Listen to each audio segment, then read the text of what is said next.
What's up, music lovers? Welcome to the Robert Jakob music channel. I'm about to show you some of my discography. I'm working on a lot of new songs, and sometimes I like to listen back to some albums and songs that are already released. Also unreleased stuff, but I'm about to show you the ones that are already released to kind of give you an overview of the styles or genres that I was working through musically. So I have this folder, official releases. It's not all of my releases, but we will start with one of the first, no, actually my first album I publicly released, but I wasn't doing any promotion back then. I was just putting it on Spotify and waiting forever who wants to find it. So let me show you the song from my album Dinner in Space.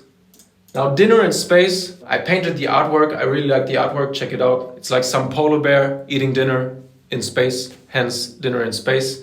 And the music, it has a lot of great songs. It sounds a bit raw and demo-ish. I was getting out of audio engineering school, and I was kind of still learning how to produce and make things sound proper, how to mix songs and stuff. So it has like a raw sound, but I think it stands the test of time.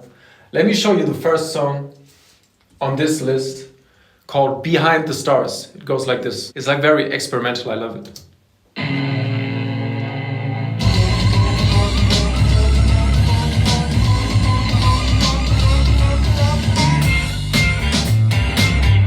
Behind the stars, behind the stars. I love the bass. Behind the stars. So check out the song Behind the Stars. I just bought this one at the time.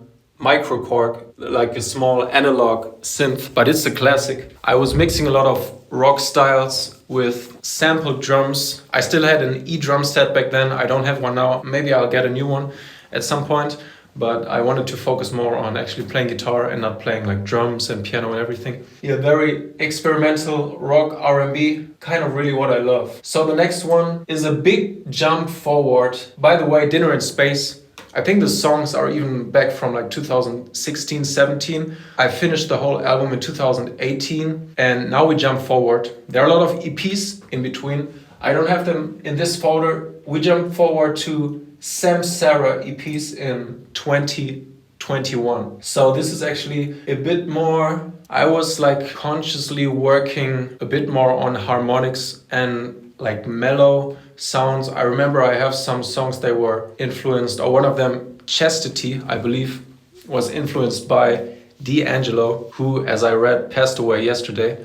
Very sad. He has some amazing songs, and yeah, I remember I was listening to a lot of his music and like trying to make some of these mellow R&B ballads that are yet danceable, putting in more soul chords and then focusing on guitar or like vocal harmonies for a more soloistic improvisational style. So actually Samsara, it was 3 EPs that I released over the course of a year, and then they kind of belong to or turn into one album. So I was actually releasing them as I wrote them at the same time.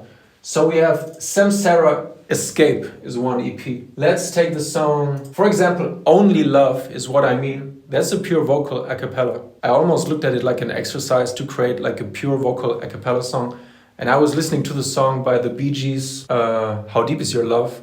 And the Bee Gees, they have so many vocal harmonies and stuff. I tried to make something like just with vocal a cappella. It has a classical guitar intro.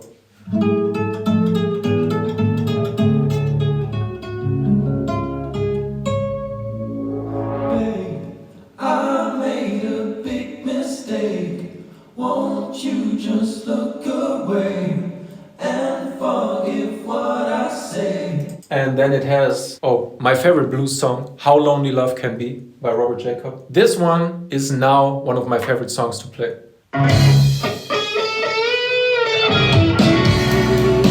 I was thinking of like Gary Moore.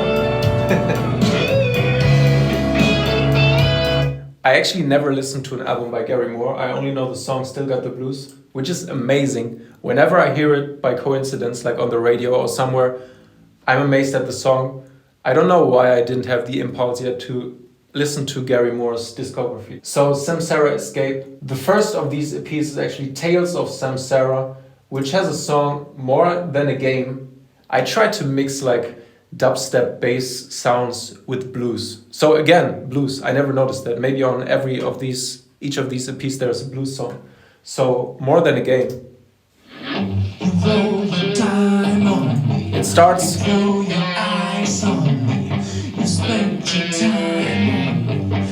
bluesy,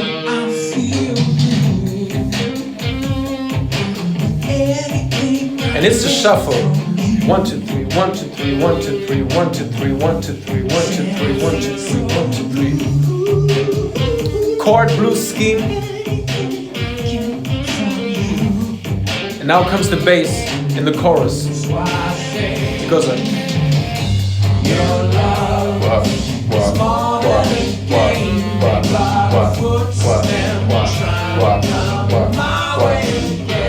yeah, I really like this one. And the mix is very bright for some reason. That's like a technical thing, but I wasn't really paying attention to high cuts, high shelves, like cleaning out the highs and stuff. So let me know if you actually think of, or if the sound bothers you in any way. If you like, oh, this song is bright. Because usually I think when people, maybe even musicians, but like they don't really think of sounds of music. I think you just listen to music and you like it, you feel it, or you don't. And then people who are really into the technicals or even mixed songs, maybe they think like, oh, this is very bright. Let me know what you think of More Than a Game. And then the third EP is Samsara Ghetto, which also has a bluesy song called Ghetto Girl. That's amazing. I never knew that each of these three EPs have a blues song. Never paid attention to that. Ghetto girl. Ghetto girl.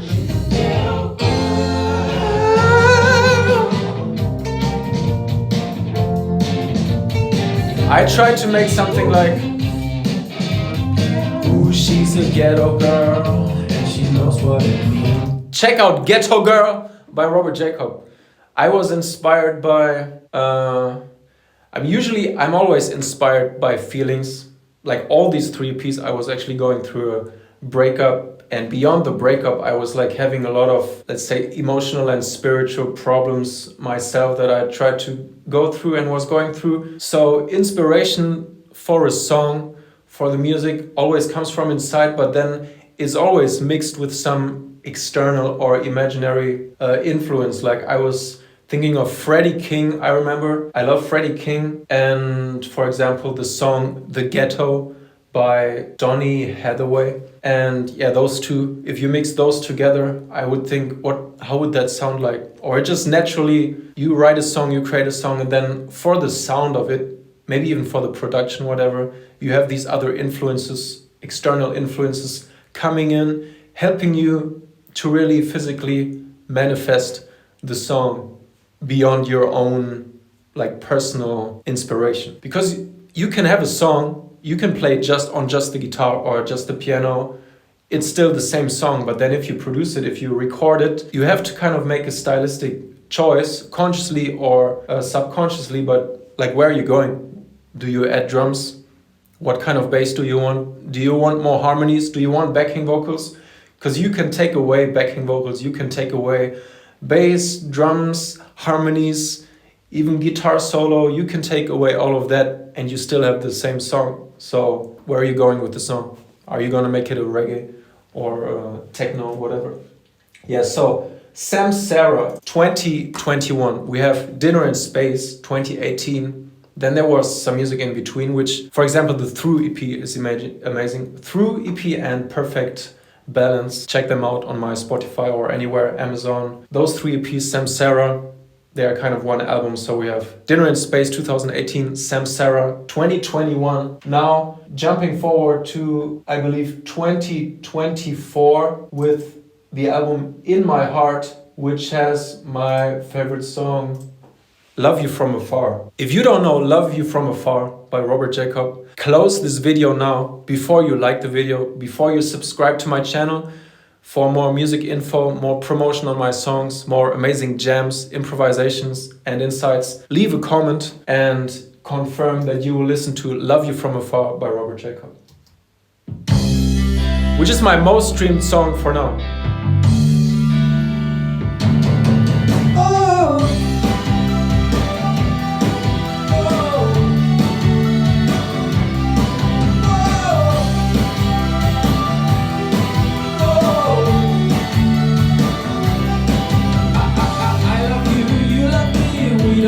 I don't know. I love this. I don't care if I wrote this song or if someone else had written or recorded it. It's my favorite song. I love the intro so much, the synths on it. If you can hear it, pay attention to the synths.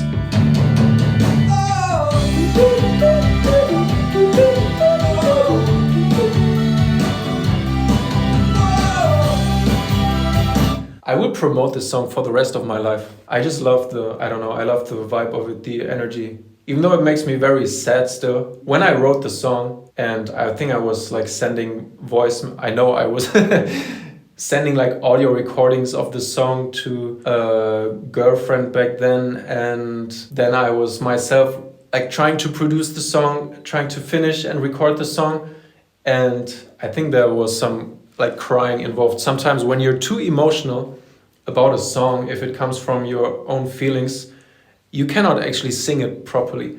Like, you know, when someone tries to speak or sing when they're crying at the same time, it sounds like pathetic. It almost sounds, it doesn't sound musical. So like for music, you kind of have to be in control of your emotions so that you're actually able to express them artistically. Ideally, it's just natural and one, but like sometimes it's a journey to go through emotions. You already wrote the song, but you're too emotionally attached maybe yet to the song. I don't know. It can go both ways. Maybe sometimes the first take is the best take, and sometimes it takes you some time to get through a song. So what other ones? Oh yeah, Life is a Knockout. I have another version of this one that I put on the album. And at the moment I'm figuring out the acoustic version of Life is a Knockout. It's my only, or one of my two only country songs. And then of course Tokyo. Tokyo by Robert Jakob. Konnichiwa. Konnichiwa. Arigatou gozaimasu. Tokyo. Some get up off that grind. Some wanna play it safe. I love this song. Tokyo by Robert Jakob. Check it out. My all-time favorite song. Oh, besides the other ones that I just mentioned. Whichever song I'm listening to is my favorite song in that moment. Don't be afraid to change your favorite songs. Fast forward 1 year later, Mushrooms, Clowns and Rollercoasters.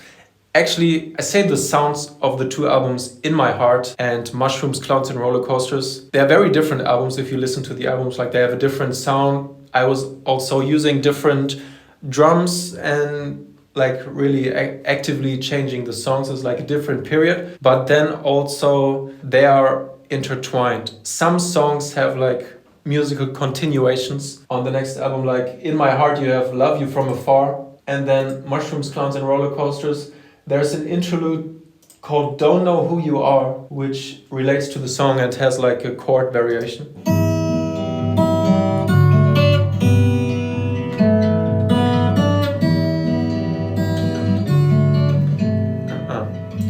And I love you from afar, and I don't know who you are. This was actually like a spontaneous recording. I don't know if I tried to replicate it, but I listened to it and I was thinking, the guitar just sounds so real. Like the sound, it just expresses the emotions that I was feeling perfectly. So I just left this one. I thought, well, actually I like the sound of acoustic guitar recorded through an iPhone a lot sometimes. It sounds kind of vintage retro because you already have the filter, like the frequencies are perfected for speech and audio, so it has a nice sound. It can have a nice sound for guitar acoustic recordings. What else? Trippin' in Amsterdam. We have Waterfalls. I would say Mushrooms, Clowns and Rollercoasters has a darker sound than In My Heart. It's more dark, it's a bit more gritty, while In My Heart is a bit more bright, popish. Yeah, it's a different style. I mean, it's music. It's not always easy to describe those things in words. Let's see, Mushrooms, Clowns and Rollercoasters. After that, I released 2 other albums in 2025. One pure guitar instrumental album. I always wanted to record more instrumental guitar songs. It just took me some time, and then after some time I realized, oh, actually I have this continuation and I have enough songs. I could finish an whole album, but I didn't really promote it much. If you want to check it out, Guitar Links Volume 1. And then G-Pop, my album with fully German songs, which I sometimes promote separately on a separate German TikTok channel. Maybe in the future I will mix it more up, German and English. People like this one, Leben und Sterben, which means to live and to die. And maybe, yeah. Die Sonne scheint, die Sonne lacht. Leben und Sterben. Haben schon etwas Zeit verbracht. A German song. Ein neuer Tag und ein neues Licht. Robert Jakob. Wir beide wissen, dass niemand zerbricht. Leichte Woche. I think I'm just realizing sometimes my songs, they sound a bit vintage or retro if I add synths and stuff or even drum samples. I used to listen to a lot of 80s music, but mostly I don't really know too much about synths. I know how to create different sounds or choose presets, but I don't know too much and I don't want to spend too much time with synths, editing, playing around with the sound. So maybe that's why, because I just use kind of more raw sounds as long as they kind of fit in the framework of the song and the sound spectrum. So I don't spend too much time defining the synths. Sometimes I do, but then it still ends up sounding like this. There's a ballad, Where Your Heart Is Still Beating, Wo Dein Herz noch schlägt. Another song, Zu Real, Too Real, which is like a hip-hop rock mix. I actually love this song. Freestyler! It was a bit inspired by that, although the song is different. And it's not really rapping, it's just... Bum, bum.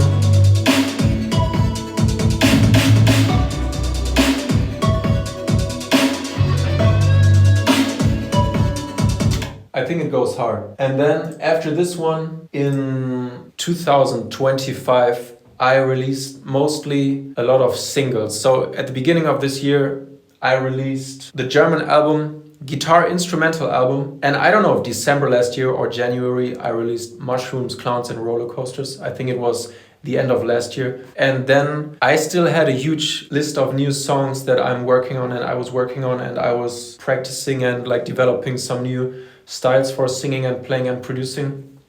And finding out a lot more. I was in this continuous phase of recording new songs and singles, but I don't want to wait until I finish like a whole album. And as people often say, musicians or people talking about social media, it's better to release singles like every 2 weeks, 3 weeks, or every month than to wait for a full album, because like what do you do? Or what chance do you have? You have major artists on major labels. They get in advance. They have enough money to just spend a full year or 2 years to just work on an album. Yeah, they have enough promotional advertisement and all of that momentum going. People will just wait for them. And anyway, they can do anything they want because they have the attention. But then if you're an independent artist and you don't have this machinery, it's better to be continuously releasing stuff, even though if you think like it fits into a framework of an album. Yeah, at first I didn't really like the concept because I just grew up listening to albums. But then even before that, if you think back to Beatles or Elvis Presley,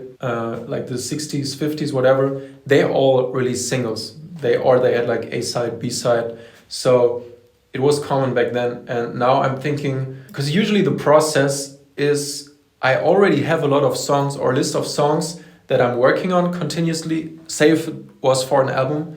And at the same time, I'm writing some new songs that are being added to that pool. And maybe for some time I was scared thinking, but if I already release it or promote it while the whole album is not finished yet, maybe that would negatively interfere like my inspiration or songwriting process where maybe still new songs might be coming. But I found out in this case that not to be the case. I can write songs. I already have the list. I'm pretty caught up in my inspiration anyway. So if I have something new to come, I'm ready to receive it. And it kind of feels better to steadily have music coming out if you feel like it's a single worthy. Maybe sometimes it's not. Maybe that's more on the risk part. If you look back onto albums, you have a full album, maybe it has even like 10 to 20 songs and you can choose a few singles, like the best ones that you create music video for.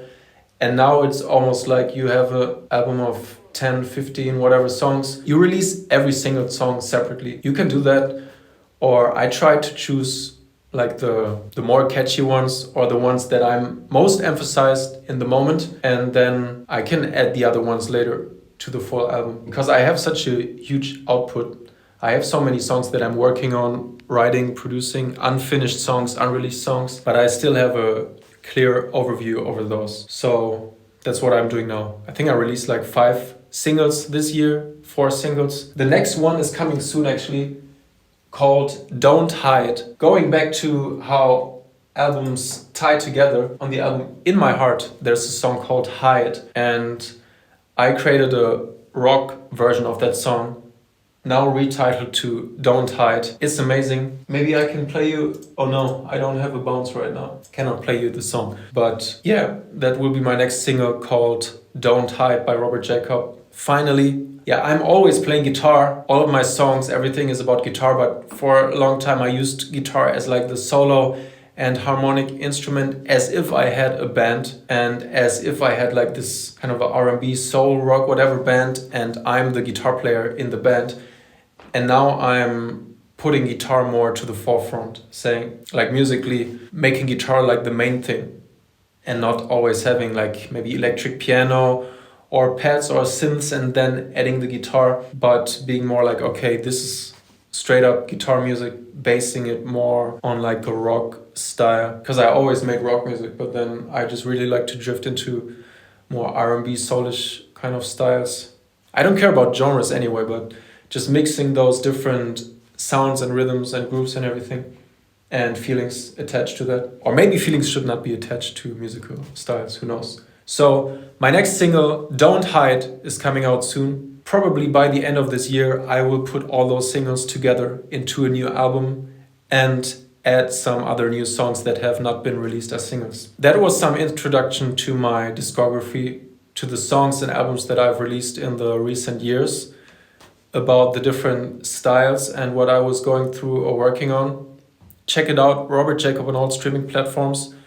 Let me know which one is your favorite? What is your favorite album or songs? Do you still listen to full albums? What's your vibe? Write a comment, subscribe to the channel, follow me on Spotify, of course, and have a most beautiful day. Peace out.